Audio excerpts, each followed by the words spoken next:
Salut à tous, c'est Dorian. Alors on se retrouve aujourd'hui pour discuter des prix d'achat cibles que je mets sur mes actions et ensuite comment je les mets graphiquement sur TradingView pour pouvoir les suivre au quotidien. Alors je fais cette vidéo suite au petit sondage que j'ai mis sur YouTube et du coup c'est cette thématique qui arrive en premier, donc on va commencer par ça avant de faire d'autres vidéos dans le futur. J'ai toute une liste de vidéos d'ailleurs qui arrivent. Et du coup, on verra dans un premier temps pourquoi je me fixe des prix d'achat cibles et comment je les utilise. Et ensuite, je vous montrerai l'outil TradingView que j'utilise pour suivre plus facilement les actions et savoir quand les acheter. Très bien, alors passons à la première partie. Pourquoi j'utilise des prix cibles? Alors en fait, c'est assez simple. J'investis sur des entreprises et des actions du coup que je comprends, que j'ai analysées au préalable et dont j'ai conscience des risques et aussi des potentiels. Ensuite, une fois que j'ai acheté ces actions suite à mon analyse fondamentale, je ne les touche plus et je leur laisse plusieurs années pour suivre le plan que j'ai fait, les laisser faire leur business, suivre leurs fondamentaux, et donc il n'y a pas de raison pour moi que ces entreprises, elles ne montent pas sur le long terme du moment que je ne me suis pas planté au départ en les achetant. Et comme le disent Warren Buffett, Charlie Munger et bien d'autres investisseurs, je n'ai jamais gagné autant d'argent qu'en ne faisant rien. Ce qui veut dire par là, en fait, c'est que sur le court terme, le marché peut faire monter ou baisser fortement une action, comme là, par exemple, vous voyez sur Tesla. C'est une action qui fait les allers-retours à plus de 40%, vous voyez, sur même pas un mois ou un mois et demi. Mais en fait, ce sont seulement des fluctuations court terme que Mr. Market ou tout simplement que le marché vous donne au quotidien via les graphiques. Mais ça nous importe assez peu parce que sur le long terme, il faut complètement ignorer ces fluctuations et laisser l'entreprise faire ce qu'elle veut. Et c'est aussi pour ça qu'il faut acheter l'entreprise à un prix qu'on a déterminé par avance et non pas l'acheter à un plus haut parce qu'elle est montée et que donc tout le monde a un engouement général, tout le monde veut acheter l'action. Ah, ça c'est typiquement l'erreur que des gens font, comme par exemple, on va le voir après sur Teladoc, où tout le monde l'a acheté au plus haut là-haut et évidemment derrière elle est tombée. Et moi personnellement je l'ai acheté qu'à 140, tout simplement parce que comme je vais vous le montrer, l'analyse que j'ai faite me disait ne l'achète pas au-delà de ce prix de 140$. Et l'avantage, c'est que si l'entreprise baisse, eh bien, vous n'hésitez pas à en racheter plus. Par exemple, en cas de crack, vous ne paniquez pas. Enfin, facile à dire, hein, tout le monde va paniquer s'il y a un crack, c'est très dur émotionnellement. Mais du moins, vous savez où sont vos plus grosses convictions et vous pouvez les racheter. L'autre point sur lequel je veux insister aussi, c'est que le fait d'avoir des prix d'achat cibles, ça vous permet de réagir en cas de panique du marché. Par exemple, si vous vous rappelez, aussi bien début décembre que là début janvier, on a eu des belles baisses sur le marché sur certaines entreprises.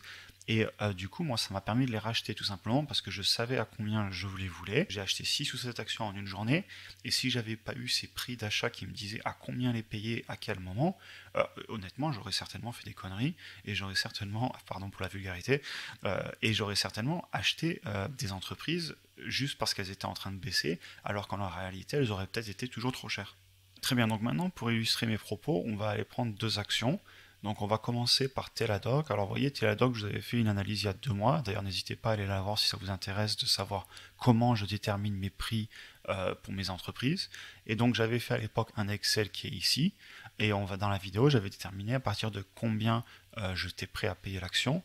Donc de la même façon, si on va voir la vidéo, je pense que plus tard, voilà, je vous avais tout présenté. Donc vous voyez, je vous avais expliqué un petit peu plus loin à quel prix je voulais l'acheter et pourquoi. Donc de souvenir, je voulais l'acheter à partir de 140$ parce que ça me faisait un x2 en fin 2025 avec un PI 35. Et donc si on va voir la courbe ici, voilà, j'ai une ligne d'achat à 140. Donc dès que l'entreprise allait passer sous ce niveau, eh bien vous voyez, je l'ai acheté. Et depuis, je continue à l'acheter à la baisse. Alors ça aussi, c'est quelque chose d'important. Je ne mets pas dès le début toute la somme que je compte allouer à l'entreprise. Je mets un petit peu. Parce que si vous regardez d'un point de vue de l'analyse technique, l'entreprise, elle commençait à être vendeuse. D'ailleurs, elle était vendeuse. Si vous regardez le RSI sous les 50, si vous regardez les moving average, donc comment ça s'appelle, les moyennes, je ne sais plus comment on dit en français d'ailleurs, les exponential moving average, ça doit être les moyennes mouvantes, j'imagine. Je ne sais pas le dire en français, bref. Donc si vous regardez tous les indicateurs, d'analyse technique, a priori elle était à la baisse, donc autant ne pas en acheter trop et continuer à acheter quand elle va baisser. Sachant que l'analyse technique, c'est pas quelque chose que je fais personnellement pour acheter ou vendre, cependant ça me permet aussi bien de déterminer des points d'entrée, c'est-à-dire que si l'entreprise elle est en train de baisser, eh bien je ne vais pas tout acheter d'un coup, et aussi ça me permet de trouver des niveaux de résistance. Par exemple, là, les lignes que je mets en gris, ce sont en fait des anciens niveaux sur lesquels l'entreprise avait du mal à passer soit à la hausse soit à la baisse, et si on regarde en arrière, on va voir qu'ici voilà, on avait un point ici, un point ici et un point ici, donc 3 points. Donc ça veut dire que ce niveau des 87 $ est a priori assez important. On voit que l'entreprise elle est restée presque un mois à rebondir dessus, et là elle l'a cassé à la baisse. On est le RSI sous les 50 et les moving average ils sont inversés, donc ça veut dire que la moyenne 20 jours est en dessous de la moyenne 50 jours. Donc a priori on est toujours dans une tendance assez baissière, et donc l'entreprise risque de continuer à baisser. Bref, petit aparté analyse technique, que j'en fais pas du tout sur cette vidéo, et d'ailleurs je suis pas du tout quelqu'un de très doué là-dedans parce que je fais pas de trading, mais c'était pour vous expliquer pourquoi je mets ces courbes. D'ailleurs, il faut vraiment que j'apprenne à ne pas laisser mes pensées faire ce qu'elles veulent, parce que sinon je peux partir dans un tout autre sujet alors que c'était pas du tout le chapitre de la vidéo. Donc je suis désolé, on revient à nos deux exemples. Alors le deuxième exemple c'était Tesla. Tesla, je vous avais fait une vidéo il n'y a pas longtemps du tout, c'était sur une mise à jour du coup de mon analyse. Et là dans la vidéo j'avais dû pareil vous donner mes nouveaux prix d'achat. Alors on va retourner sur la vidéo, voilà, vers là. Donc de souvenir, je l'avais conseillé à 900 $. Alors c'est pas facile à retrouver parce que j'avais fait bouger le prix. Enfin bref, peu importe. Vous pouvez aller voir la vidéo, vous verrez pourquoi j'ai changé mes prix de revient. Et donc si on va voir ici pareil sur le tableau, d'ailleurs on peut le faire, hein, je crois que j'avais mis 900 $, ce qui me faisait un peu plus de x2 en 2025 avec un PI de 70 et presque un x2 avec un PI de 50. Et donc si on retourne sur la courbe de Tesla qui est juste en dessous de Teladoc, voilà, on voit que donc du coup j'ai bien mes lignes violettes à 898, 900 $. Elle est vers là tout simplement parce que je n'ai pas dû la placer très précisément. De toute façon, voilà, 900 $, parfait, c'est bien placé comme ça. Et l'autre courbe, elle est au niveau des 765 $. Donc je l'ai placé ici certainement par rapport à la vidéo et l'analyse que j'ai fait. Et donc vous voyez, je me souviens même plus exactement pourquoi je l'ai mise là, mais il y a une bonne raison. Et c'est donc pour ça aussi que j'utilise cet outil TradingView. Je vais vous montrer après comment je mets toutes ces lignes. Tout simplement parce que vous voyez, j'ai toutes mes actions ici sur le côté de mon portefeuille et plus bas de ma liste. Et donc ça me permet de savoir à partir de combien je veux les acheter. Par exemple, si on retourne sur Teladoc, voilà, j'ai mes lignes d'enregistrées. Et aussi c'est le cas pour toutes mes autres actions. Parfait, passons maintenant à la deuxième partie. Je vais tout simplement vous montrer comment j'utilise TradingView. Alors déjà, avant tout, pour rappel, il faut ouvrir un compte. C'est totalement gratuit. Et en fait, ce compte, il vous permet simplement de ne pas perdre votre travail. Vous allez pouvoir vous créer votre liste à gauche, à droite. Vous allez pouvoir créer toutes vos lignes, etc. Et ça va être enregistré. Et si vous rouvrez votre compte sur un autre ordi sur le téléphone, vous n'aurez pas perdu toutes vos courbes. Alors moi ensuite, pour tout tracer, je le fais uniquement sur ordi. Sur téléphone, j'ai déjà essayé, mais c'est quand même moins pratique, je trouve. Alors ensuite, au niveau de TradingView, comment ça fonctionne? Donc là, vous pouvez zoomer en termes de prix, donc l'échelle de l'ordonnée. Et pour les axes, vous utilisez la petite molette. Et donc l'axe c'est le temps et l'ordonnée c'est le prix. Donc voilà pour les manipulations. Ensuite, là-haut, vous pouvez taper tous les tickers que vous voulez. Donc on va taper un Teladoc par exemple. Et vous pouvez aussi les mettre dans votre liste en les rajoutant.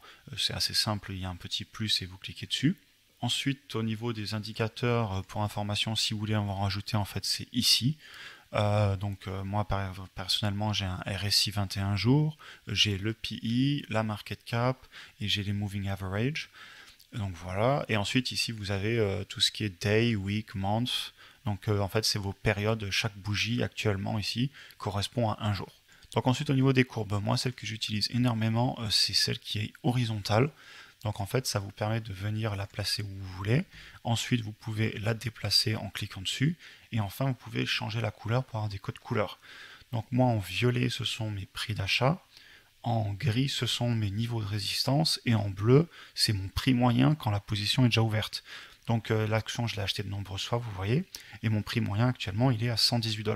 Donc actuellement, l'action, elle est sous le prix moyen. Et ça me permet aussi... Je supprime cette ligne. Et ça me permet aussi de savoir très rapidement à combien je suis à la baisse. Donc actuellement, je pense que cette entreprise, je suis autour de 33% à la baisse. Tout simplement, ça m'évite d'aller ouvrir mon Excel ou d'aller sur DeGiro pour voir à combien je suis à la baisse actuellement. Je peux le voir très rapidement à plus ou moins 1% en mesurant. De la même façon, on peut tester aussi sur Tesla si vous voulez. Si je prends Tesla et que je regarde ici, je prends ma ligne bleue du coup, et si on regarde, je dois être en hausse dessus d'un petit peu plus de 50%. Et on voit que actuellement, moi je veux la racheter sous les 900 $, voire plus bas. Et donc pour atteindre ce niveau, il faudrait que l'action corrige encore de 13%. Donc on n'y est pas encore, c'est pas gagné, mais elle pourrait y arriver. Et pour venir sur les 765, il faudrait qu'elle baisse de 25%. Très bien, j'en ai fini avec cette vidéo. Elle a été un petit peu plus longue que prévu parce que au final j'ai beaucoup parlé de petits sujets que j'avais pas forcément prévus, mais bon, c'est pas grave. Sur ce, comme d'habitude, n'hésitez pas à vous abonner, à me mettre un like, surtout à vous exprimer dans les commentaires parce que ça nous permet d'échanger, vous me permettez aussi pour moi de trouver des nouvelles idées de vidéos, etc. Et sur ce, eh bien, écoutez, je vous souhaite comme d'habitude un bon dimanche, une bonne fin de journée et on se voit dans la prochaine vidéo.